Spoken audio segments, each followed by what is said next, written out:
Hello, family members. Hope you're having a nice day today. Leslie and I are here to talk to you about something that just recently happened this weekend. Well, Leslie probably won't do much of the talking, but she might do some of the sitting. She does enjoy sitting on my tower of tablets over here, so just consider her extra bonus content. So, if you're anything like me, you've been spending the last few days off and on watching Noah Samsen's live stream where he's trying to raise money for his legal defense against a suit that he's facing against Ethan Klein, YouTuber, podcaster guy who has sued him because he didn't like Noah's characterization of his views, is what it basically boils down to. And rather famously, last year, Noah was first threatened with this lawsuit and had decided to do a live stream to raise funds for it. And then Ethan Klein just didn't sue him. And so instead, he did a live stream for charity and ended up raising, I believe, over $500,000 for UNRWA. I'm not exactly certain of the final total. I do know it was north of $500,000 though, which is just amazing and wow.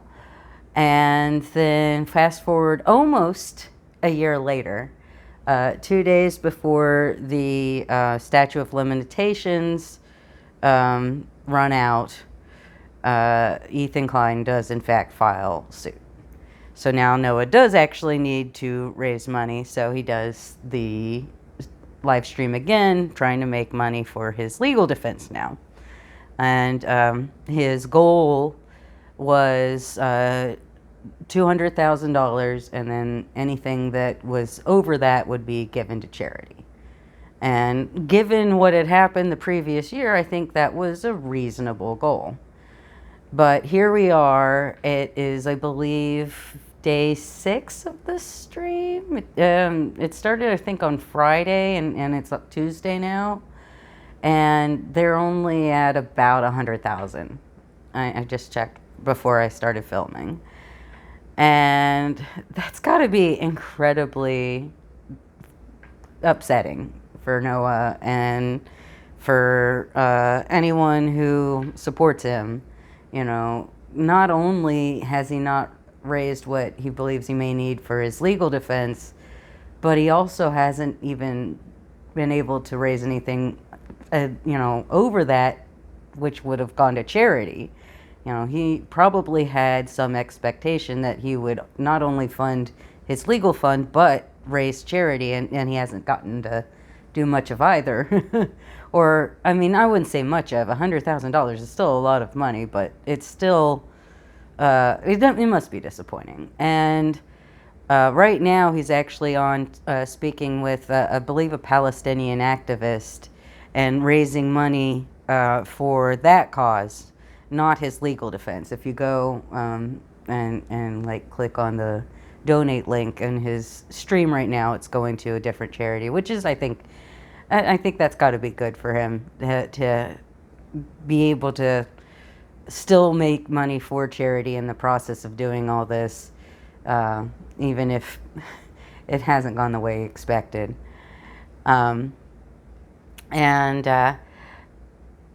Probably my thumbnail, you're going to be like, well, you haven't talked about the FD of it all, or the bad empanada of it all yet.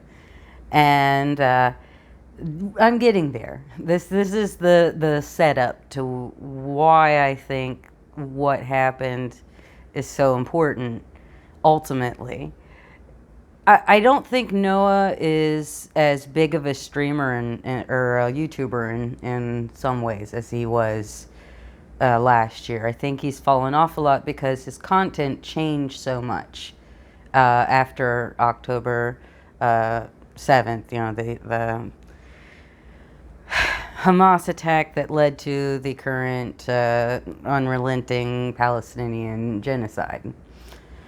And after that, Noah really started posting less frequently and almost all of his content was about what was going on in Palestine. And I think that's great. I think that's really admirable. I think that we need people like Noah doing things like that, kind of becoming more of the one issue type of guy. I don't necessarily think that that's a bad thing. I can't do that. I don't have that luxury.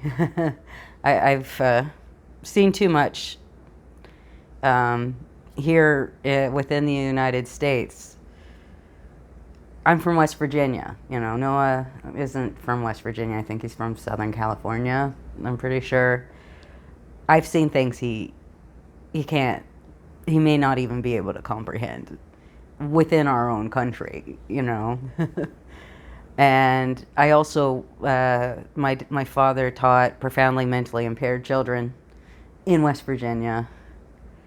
And I understand how disabled people are treated in this country from very many different angles in a very visceral way. And I don't have the luxury of being a one-issue voter.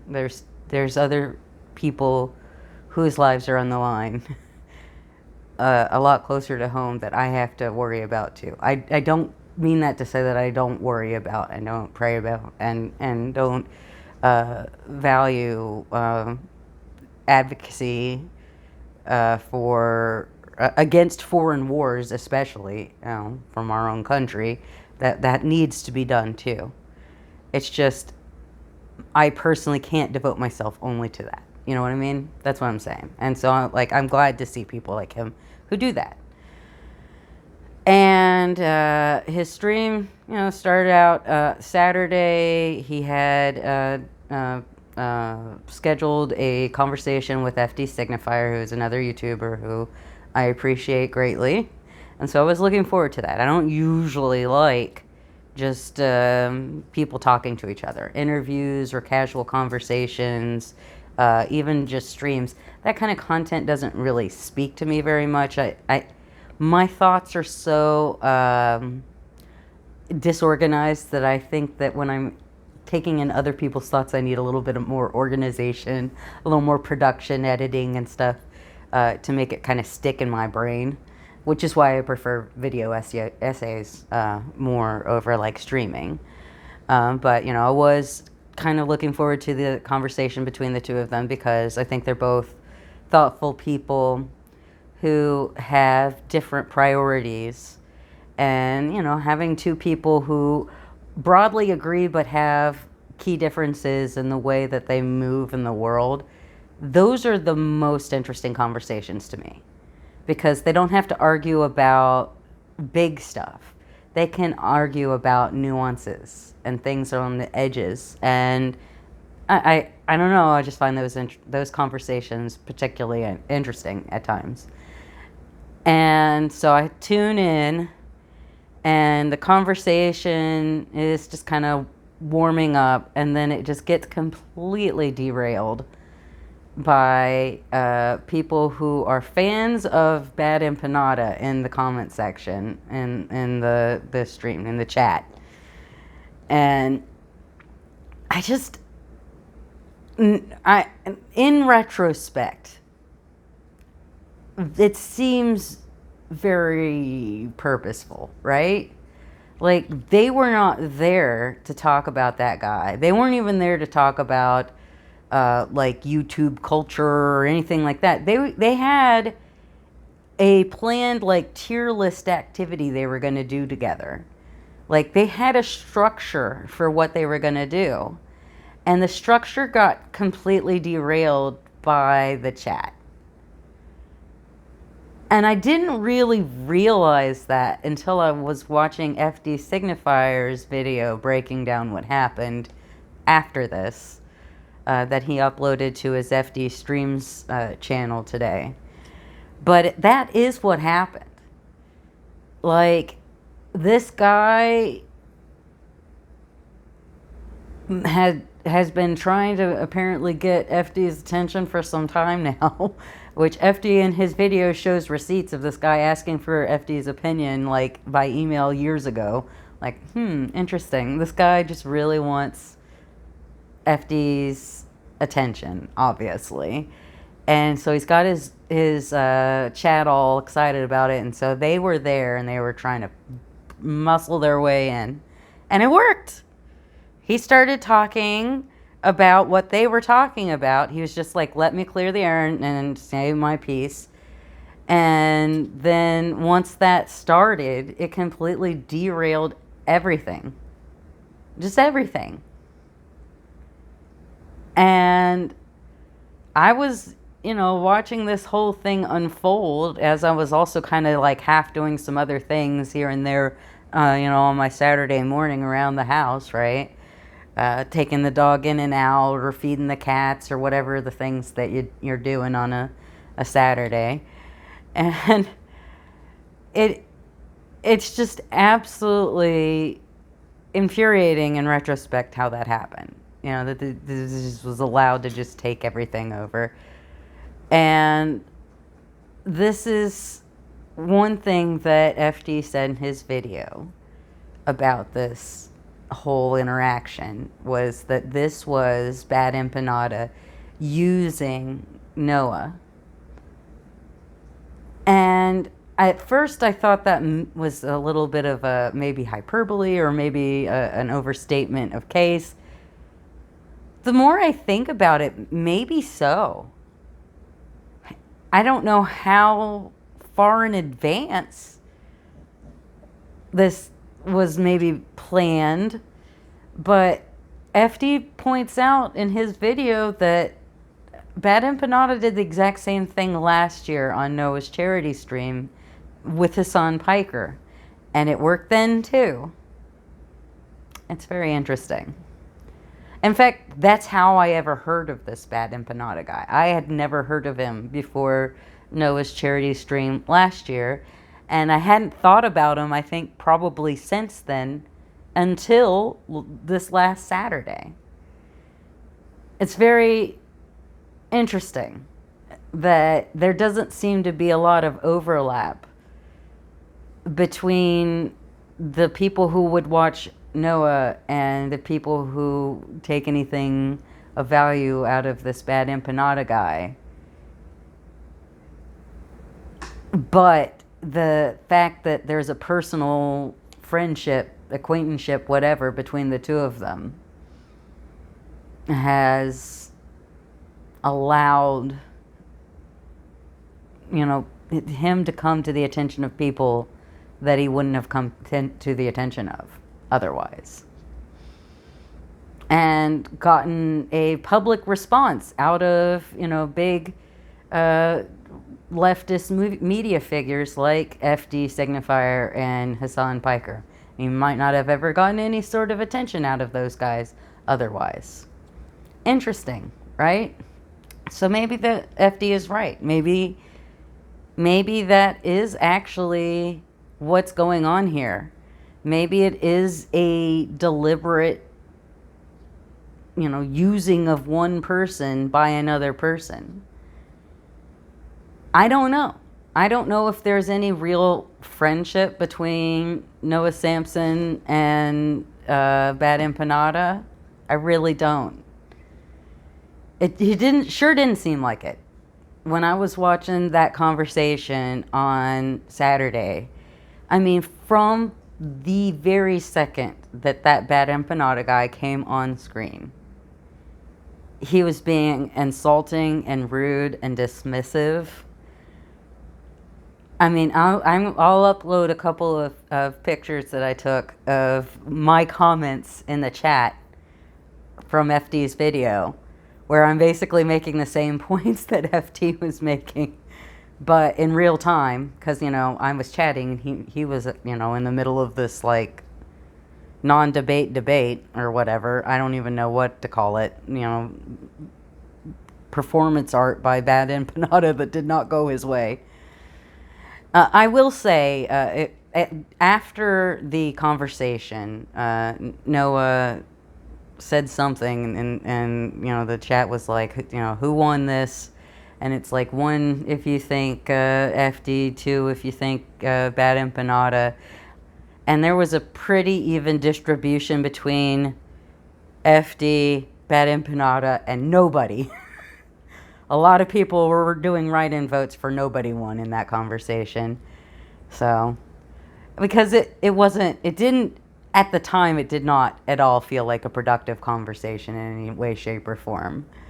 The only thing that I took away from it was that it's impossible to have a conversation with that Bad Empanada guy. And it's kind of funny to me that that's the case, because I did go back and I rewatched the conversation that Noah uploaded as a standalone video, and I did also go back and go and watch the video that FD uploaded today about the conversation. And when I saw FD, how he broke it down, I saw what he did and said, and that no matter what you thought, FD did undoubtedly win the debate, because he made that guy look like such a fool in what he said. But at the time, I was so distracted by the fact that Bad Empanada guy just talked over everyone, and anytime that he did say anything, he was like putting words in people's mouths or saying who cares about things that people very much care about. I was so distracted by what was so wrong about what he was saying that I didn't notice what was right about what FD was saying. So it's interesting to me to have it revisited from FD's standpoint, and in a way edited in such a way that the filibustering and the over talking and everything isn't allowed to be the only thing that you experience in the conversation.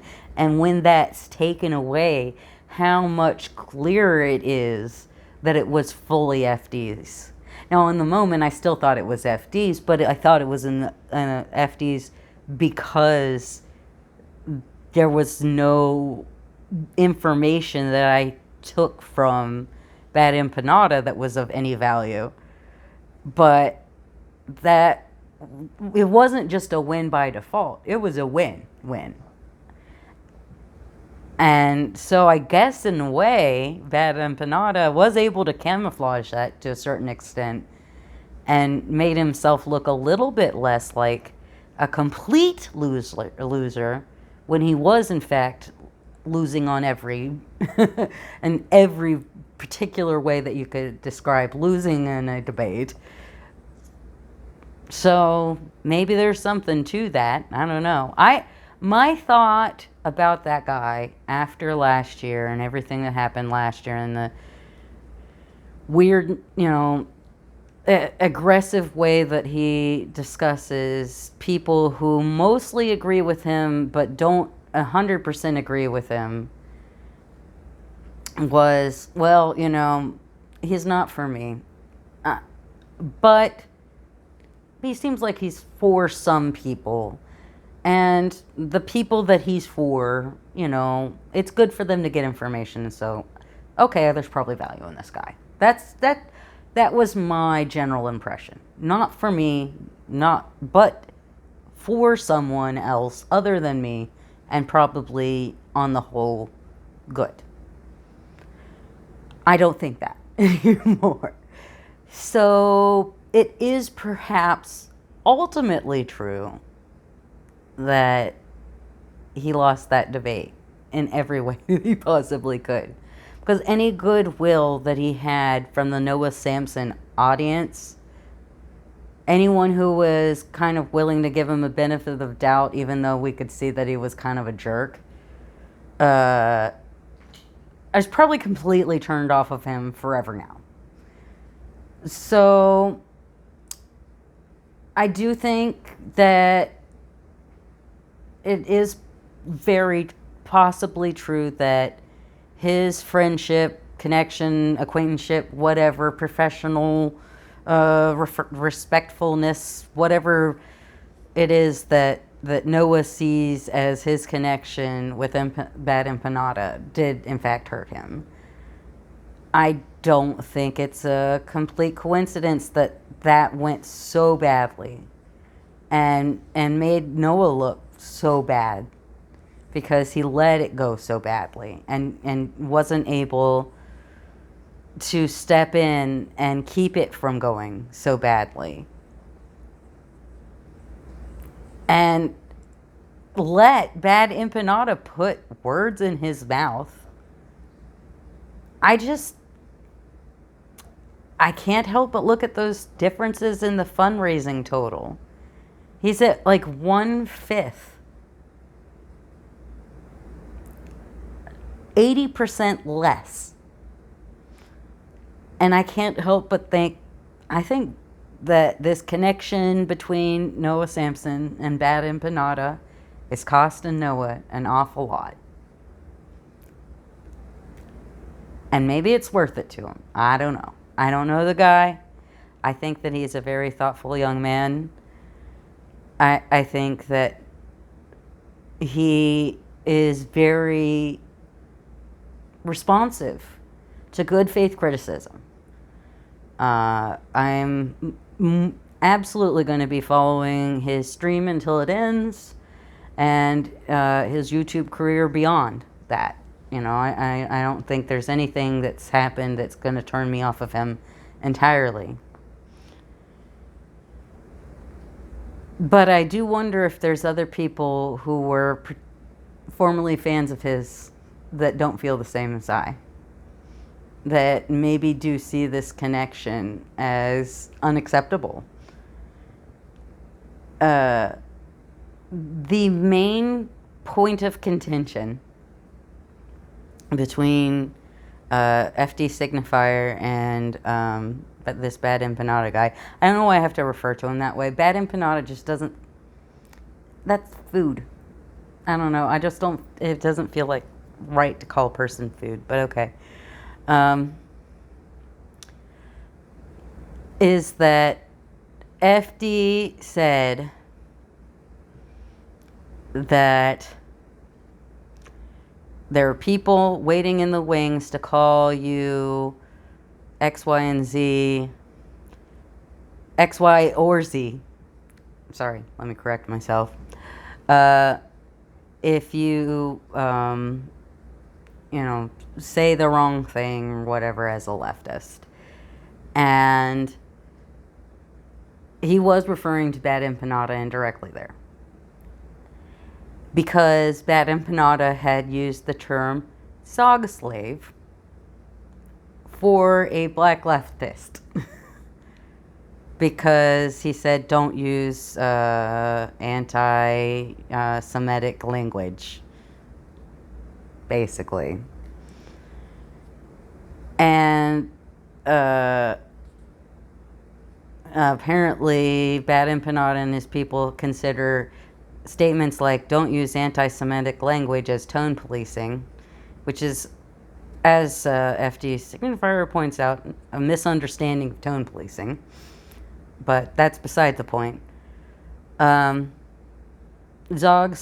is a term from the Turner Diaries, which is a piece of Nazi propaganda from like the 70s, I think. So combining that with the word slave to refer to a black man is choice. And FD indirectly pointed that out by saying that there are people waiting in the wings to call you either a Zionist, or to call you Zionist, comma, I forget what the second thing was, or insert a Nazi dog whistle here. 3 discrete points. And Bad Empanada seems to have taken that as saying that those 3 things were equal to each other. Not 3 discrete things, 3 discrete different things that people use, terminologies that people use that FD criticizes. For some reason, that "or" was a problem. And so then he turned that into FD Signifier says that Zionist is a Nazi dog whistle, which he did not. Did not say. It may be possible that Bad Empanada misheard and misunderstood that, misinterpreted it as FD was saying that those three discrete things were somehow equal. But he didn't say these three things are equal. He said these three things are things that people do and call people when they don't like them for whatever reason. And he wasn't equating them. He just wasn't equating them. And then they try to have this conversation, this debate, whatever. And FD had already pointed out that he did not say that. And that Bad Empanada had quoted him as saying Zionist is a Nazi dog whistle. And FD hadn't said that. And so it was a done deal. That Bad Empanada guy needed to say, I'm sorry, you're right, I misquoted you, you did not say that. I thought that I took that you believed that from what you said, but that wasn't the exact words that you said, and I shouldn't have presented it as a quote, because a quote is supposed to be the exact words that you said. And he did not say that quote. And they could never get Bad Empanada to do that, because he kept wanting to change the subject and kept wanting to bring up things that he wanted to talk about. And he kept trying to say, who cares, anytime when someone would say to him, don't use slurs. Who cares if I use slurs? A lot of people, you see all these people in the chat who are saying, don't do that? Noah said don't do it. Noah said he cared. FD said he cared. A lot of people in the chat were saying he cared. And yet, Bad Empanada kept insisting, who cares, who cares? And it's like, why are you saying who cares when you have dozens of people talking at you right now saying, I care? Why do you think it's okay to dismiss all of us and all of our opinions on this? Just because you don't agree does not mean that we don't care and that we don't have valid reasons for caring. Why are you calling us nobody? You're saying nobody cares. That means that anyone who says they care, you're saying they're nobody. Why are you saying that what we think and what we know and our life experience doesn't matter because you know more than us? That was what I was thinking in the moment. And I didn't even know what FD shows in his video, where Bad Empanada, literally, a Australian man who lives in Argentina, who is white, sits there and looks at a conversation between four black American men and says he knows more about race relations in the United States than they do.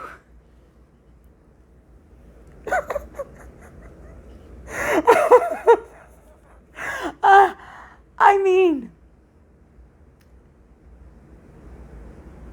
no one black American man can tell you something about race relations and be beyond questioning. But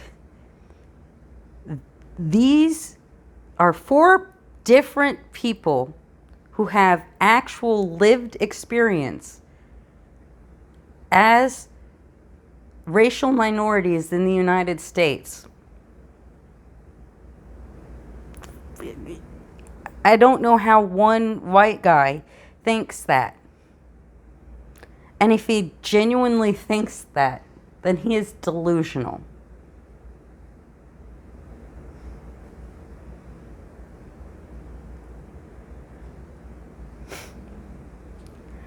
Delusional.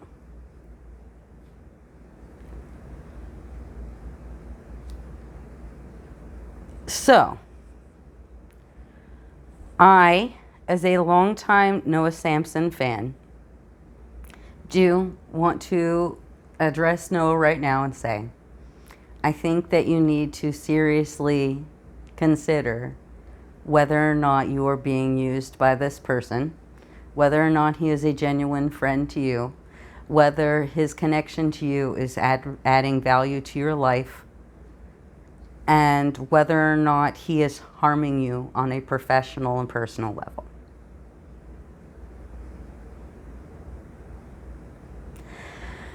All right, family members. That's all I got on that. I will talk to you later. Love y'all. Bye.